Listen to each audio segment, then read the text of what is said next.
It's not that you should not speak up if you think something's wrong. It's not about that. But you need to be realistic about how much from the position that you are at currently, how much you can actually impact the situation, what you can change, and what you cannot change, especially with people who are higher than you in social hierarchy in science. Do you dream of being the next group leader, but feel overwhelmed by the challenges ahead? Then we've got just what you need. What if you could learn from scientists all over the world? What if you could listen to them as a guide to what comes next? You've come to the right place. I'm Jonathan Weitzman. And I'm Renaud. And you're listening to the ALBA-IBRO Diversity Podcast. Turn up the volume and let's dive into running your own lab.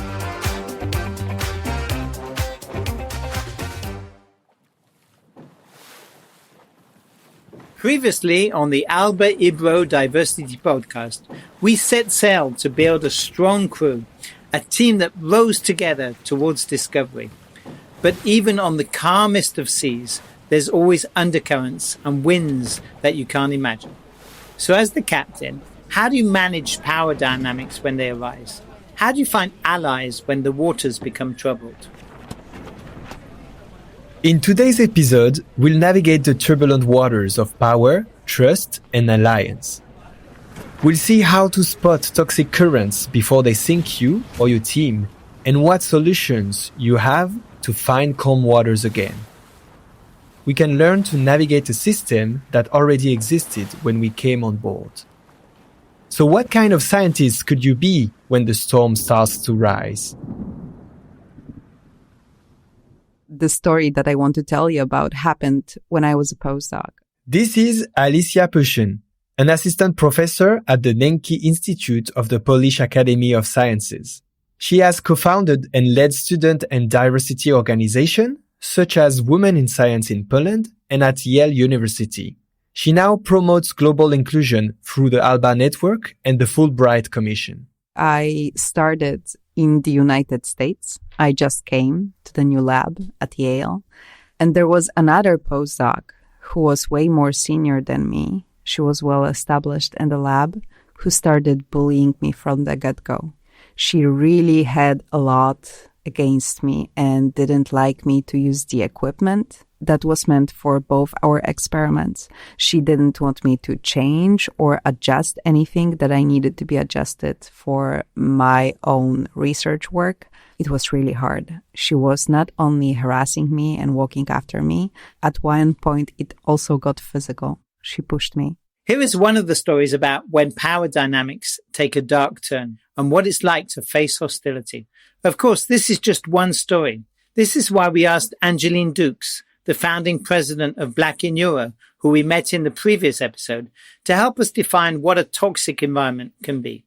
I do think that conflict is inevitable, right? Like as human beings, like we're bound to have some level of conflict, but I think it's the way in which we address that conflict. And if people feel heard and seen and are able to feel like they can communicate well with others, that's, a way to deal with conflict. Like I think that there are positive ways to deal with conflict, but I think if at any point someone feels very unsafe and unwelcome in a space, they feel like they can't show up anymore, that environment has now become very toxic for them. Internally, if you're a person who is uncertain if you're in a toxic environment or not, I think it has a lot to do with like your own physical reactions to entering that space, right? Like, do you automatically get very, very anxious? And is it, whether it's like physically entering the lab space or even via email, right? Like, do you start to panic every time you get an email from your PI or from, a lab mate? Like, does your anxiety levels go up? Is it like raising your blood pressure? Are you feeling very stressed out, and like getting like heart palpitations every time, you hear about those things? I think that is a good indicator for you that like, this is not a safe space for you anymore.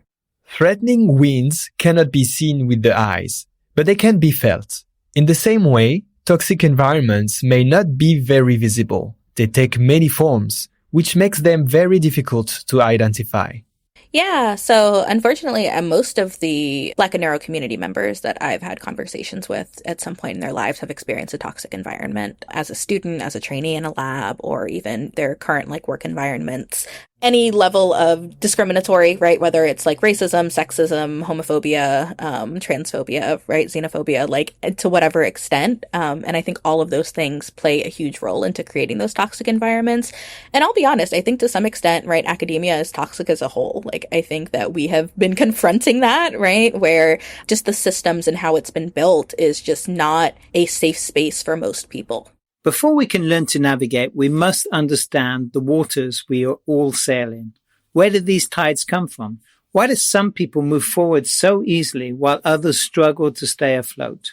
On that topic, Angeline explained to us that the roots of this turbulent sea can run deep back in the history of academia. Yeah, I mean, I think that it's been like since the inception of higher education and science as a whole, right? Like it was always intended to be a very privileged place, right? Like it was built as a space for single white, or like even if they're not single, right? If they have like a wife to take care of the kids or something, you know what I mean? Like it was made for like straight white men to be able to thrive in these spaces, right? Where like they were very homogenized and they could quote unquote do things like based on merit, right? And anytime someone other came into that space, right, whether it's a woman, it's a person of color, it's someone, you know, who is queer, right, like someone who is disabled, as they're coming into these spaces that were never intended for them to thrive, having to make adjustments to accommodate them and to make sure that, you know, they have the support that they need, there's always so much pushback against that. And the fact is, science and academia and higher education as a whole has changed so much over the years, in which it is supposed to be intended for everyone to be able to thrive. But the fact is, it's just not. It's not there yet. No, we still aren't there yet. In the previous episode, we met Dori Grijseels, a postdoctoral researcher and co-lead of the ALBA Network Gender and Sexual Diversity Committee. Dori described how these trends manifest themselves today. Another issue that I think we can't really ignore is increased anti-immigration stance. In Germany at the moment, I work with a lot of people from all over the world and can see people, especially from Eastern Europe and from, South Asia and Africa, struggling with getting visas, staying on visas, being in vulnerable positions in labs. As there is a push towards anti-immigration policies, we're actually seeing a drain on the people we can get in academia. The current situation in Germany, what is becoming more and more apparent, is a sort of systemic issue with bullying and harassment.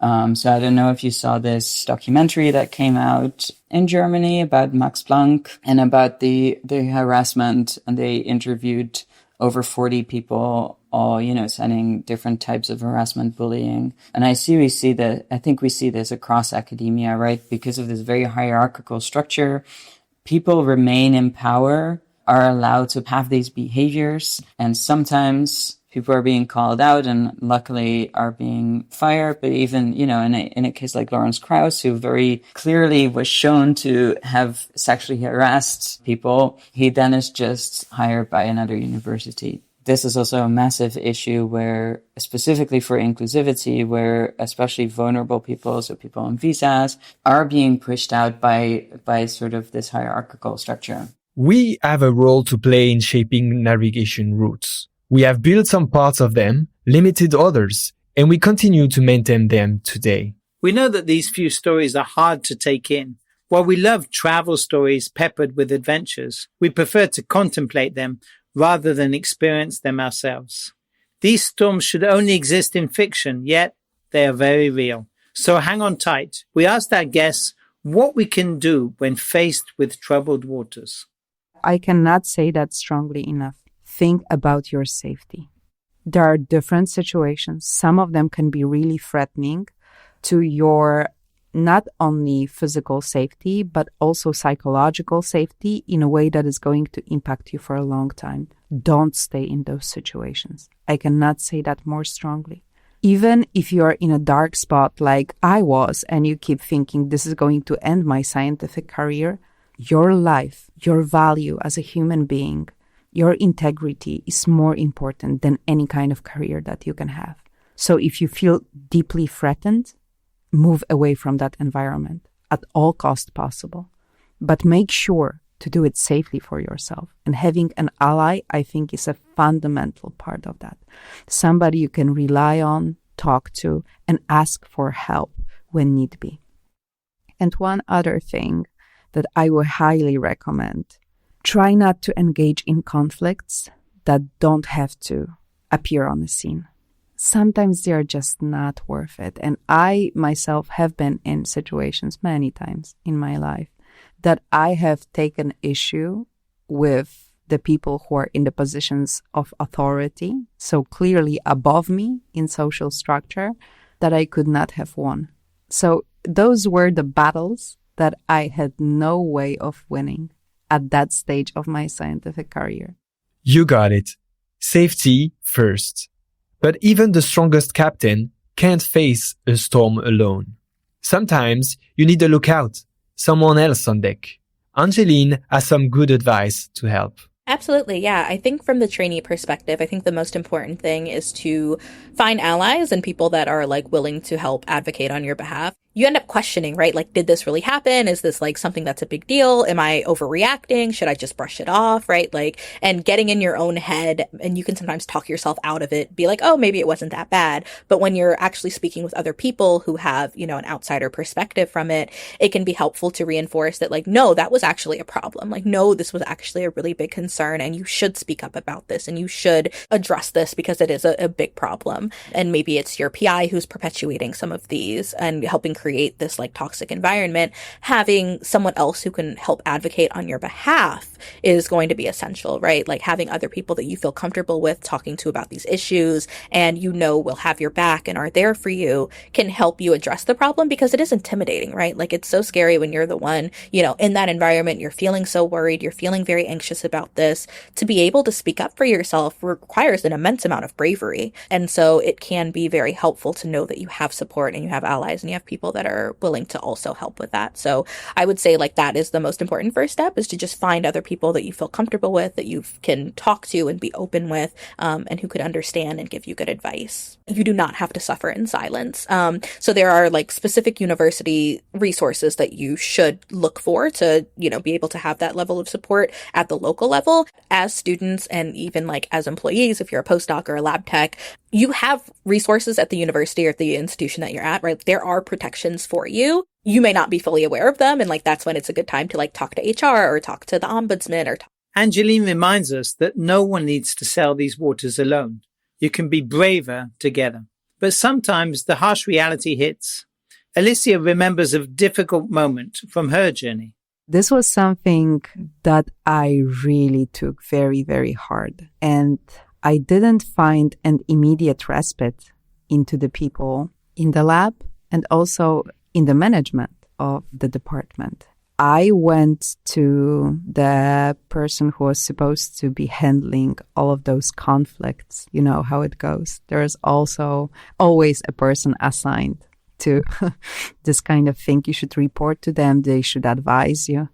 Yes. So I went to them, and what they told me was, I know the lab in which you are working. It's such a wonderful environment. I can't believe that this would be happening there. And this was the end of the story. So I really didn't have support, even from the people who were dedicated to handling ethical issues. I was very afraid. It was my first week, 2 weeks of being in the lab. I was afraid that they are going to fire me, that they are going to deport me maybe. I don't know. I was just really, really frightened by what might happen. I was also feeling very badly because as a result of the situation, I couldn't do my experimental work. So I was also scared that I wouldn't be able to deliver on the scientific level. I really didn't know what to do. I called the hotline after all, because it turned out that they did have a Yale hotline for people who are being harassed or bullied and, you know, or just in a very bad shape mentally in relation to work. And they told me to take notes and try to go through this situation in a way that is not going to be threatening to my physical safety. And this is what I did. And it really happened that after a time and after talking to my PI, this kind of stopped and started being a way calmer environment for me. This woman, because it was a woman, she ended up leaving the lab after all. But I worked with her for several months after those events. What to do then? What to do about your own loneliness in a vast, threatening ocean. Alicja tells us how she manages this herself. So this is one of the good examples of power dynamics. When you are new in a place that you don't know, you don't understand the rules, you don't know who to turn to, how to handle the conflict, who to ask for help, if anybody, and how you yourself should respond, that's a really tough situation because you feel you have no power. And the power lies in everybody else's function, in everybody else's position. And I think fear is just such a strong ingredient in all of this. I think I would have handled it way better if I wasn't so afraid at the time, because I started thinking way too much about how it might impact my career. Maybe I will have to go back home. Maybe they will fire me from this dream position, because my postdoc was something very, very important for me. It was an extremely important experience that I wanted to have, that I really sacrificed a lot to have. So when you are afraid, you're just losing your mind. So if I had any advice for a person who would be under similar circumstances, which I hope none of your listeners will, I would say try and handle your fear first, because that's your worst enemy. It won't allow you to think clearly, and you won't be able to take yourself out of those potentially dangerous situations if you won't handle your emotions. So that would be my advice. But to take it further, perhaps when the horizon is empty, we shouldn't just look for a lighthouse in the night. Angeline tells us that when we're up against the wall, it's still possible to launch a distress flare, not to see, but to be seen, but only if you find deeply inside yourself the courage to light it up. Don't be afraid to leverage social media and like folks at other institutions and at other places to find that level of support, right? Even if they're not, within your local bubble, we have so many wonderful ways to connect with people from all around the world now. I can guarantee you that you are not the only one who has been through this. As we've talked about, academia has had a very long history of systemic oppression, and you will not be the first, and unfortunately will probably not be the last person to go through that. And so what that means is that there are other people who can relate and can give you advice and are there to support you. But it does have to do with you being brave enough to say something about it and to ask for that help, right? People won't know that you're struggling if you don't speak up for yourself. During the exchanges with our guests, we realized that the captain must be brave to hold the helm in the storm and lead with integrity. You may understand now that there are no miracle solutions. But what can a new team leader do to implement change? For that, let us listen to practical tips from our guests. Dori lifts the veil on what a team leader can do right from the start. I think it's good to be aware of the situations surrounding you, surrounding your team. So especially when you're recruiting vulnerable people or minoritized people. So say, for example, you're recruiting someone on a visa. I think it's important as a group leader to be particularly engaged with, what are some of the issues that they might face? How can I help with this? What can I do in terms of, talking to admin or making sure that they feel secure? You can imagine that if you're on a visa and you're constantly thinking about, will I be kicked out of this country or will there be issues with this? That will take away time and energy from your job. So I think as a group leader, the best thing you can do is position yourself so that your people feel comfortable coming to you and talking to you about these issues. Angeline then followed with setting common rules, creating a space where everyone dares to say when things aren't going well. At the start of the lab or at any point, honestly, where everyone in the lab gets to come together and bring up some of these common ground rules and contracts of a lab. That way we can make sure that there is less room for this toxic environment to fester and that the trainees feel empowered to be able to speak up. We agreed to all of this. I'm not feeling safe right now. This is against what we had went over as a lab. And now the PI can become more informed, right, about what's happening. Because I think sometimes too, PIs don't know exactly what's going on in the day-to-day of the lab, right? They're there, but they're not like there full time. And so I think creating spaces for people to be able to speak up, and whether that's, even like an anonymous Google form where people can, if they don't want it like tied to their name, they could just send in something and you can like get that information still, where it's like now that there is something that's happening that needs to be addressed. For Alicja, to be a group leader is to be the most adult of adults. You should not look away from your responsibility. It's a very common attitude to actually think that things will blow over, they will figure it out amongst themselves. It may be bad today, but tomorrow they are going to forget about it and move on to other stuff. Don't do it. Just don't. It's your responsibility. You need to be the adult in the room. Even though we are all adults, you are ultimately responsible for handling whatever is in your lab. That would be my number one advice. You are absolutely not the parent, but you need to be the most adult of the adults who are present. You need to say it out loud that this is your responsibility, how the conflicts are handled, because you are the one who is accepting the consequences for it. Trainees come and go, and the PI stays, and they are responsible for whatever is happening in the social group that is called the lab, and do it as calmly as possible. Try not to add to the fire that is already burning in a very, very explicit and hot way. If you remain calm, there is way more chances that this is going to go well. But having said that, there are circumstances and events that require an immediate response, a strong response that is unequivocal. For example, when somebody crosses a line in a way that is very clear and very explicit, when it comes to ethics, respect towards other people, the sexual orientation, the religion, the language, the diversity, whatever it might be. I've seen it all. That needs to be stopped immediately, explicitly, and in the moment. Because the potential harm that comes out of that is just too much. You just have to stay engaged. In your own social environment, it matters even more. Because you are a part of it. You are creating the social fabric of whatever you are taking part in. I believe in the power of doing things together.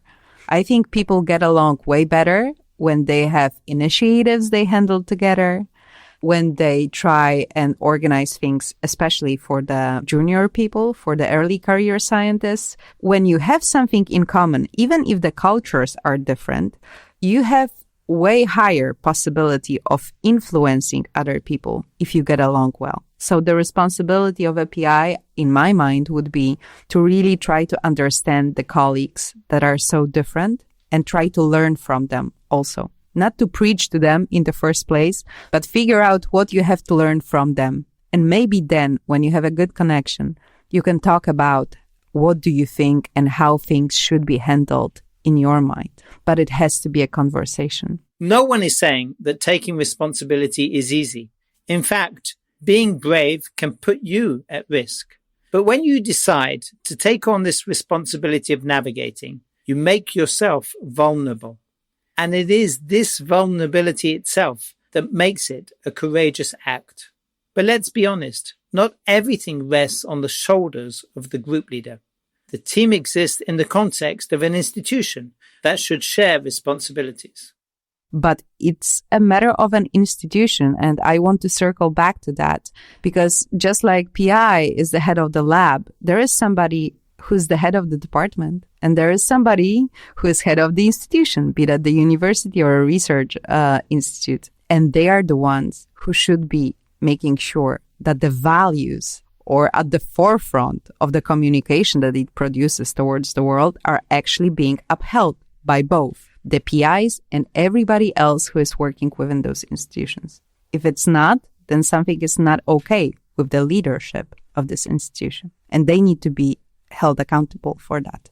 Our system is not perfect. And on that note, Alicja shares with us one last piece of advice. Listen to the opinions that you don't really want to hear, because that's a guiding post. If you know that you are hearing from somebody that this is something that you should not do and you feel very strongly against it, that's the advice. that you should ponder on for an extended period of time, because there is something within you that produces this strong response that you don't want to go in that direction, don't want to even listen to the other side of the conversation. So I think being realistic about the steps that you need to take to actually fight for whatever you want to have. Maybe you need to take a step back, re-examine what has been discovered by you so far, and try to think about whether or not it's novel enough. Maybe it's not the kind of research that you really want to be engaged in. Maybe that's the advice that you don't want to hear so badly. So I think being realistic is very, very, very important. And if you are in a position, I was in that position, that you are in an environment that is going to make it very hard for you to succeed, not because of who you are, not because of how hard you work as a scientist, but because of the ramifications concerning the social structure. If you know that this is a place where you cannot succeed, go as fast as you can and open your eyes to other possibilities. This was one of the biggest mistakes of my scientific career. So have your eyes open yourself to possibilities. And if you know there are some intrinsic factors, whatever they may be, other people, the structure of the place, the external expectations, whatever it is, if you know that there are factors that may be blocking you, try to have an open mind about what can be your next step. Because the more options you take under consideration, the higher the possibility that you are actually going to succeed. Don't close yourself. Depending on who you are, what are your values, what are your goals, there is going to be places and people and systems that are better suited to who you are than other systems. And I think remaining open-minded about it and not being afraid to try, reach out, talk to people, see how it looks like in different institutions, different countries, even to the options that you would not consider your first choice in the first place, because maybe they carry value that you may not see it. Or maybe they are just a step that you have to take to get to the other place that is your ultimate goal. So that would be my advice, most definitely. As we come to the end of this episode, one thing is clear. Navigating the scientific field is no pleasure cruise. It's a capricious ocean where some winds send you off course, while others keep you stuck in one place.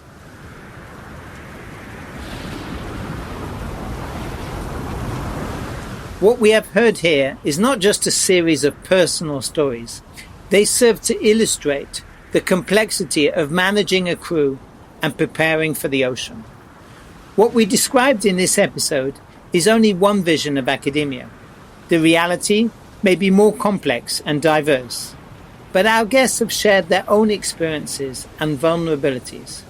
They caution that we have not yet built safe sea routes for everyone. So maybe it's time to move forward to another horizon, contemplating your success. Because on a stormy ocean, should we really compare each other's accomplishments? This raises the next question in our podcast series. Can we ask, what does success mean in academia? We'll find out in the next episode.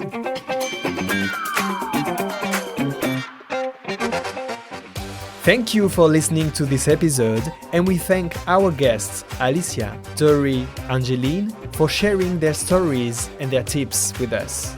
This podcast was brought to you with the support of the International Brain Research Organization, a founding partner of the ALBA Network. The ALBA Network is a division of FENS and aims to promote equity, diversity and inclusion, to counteract bias and fight discrimination in brain research. For more information on this podcast, visit www.alba.network.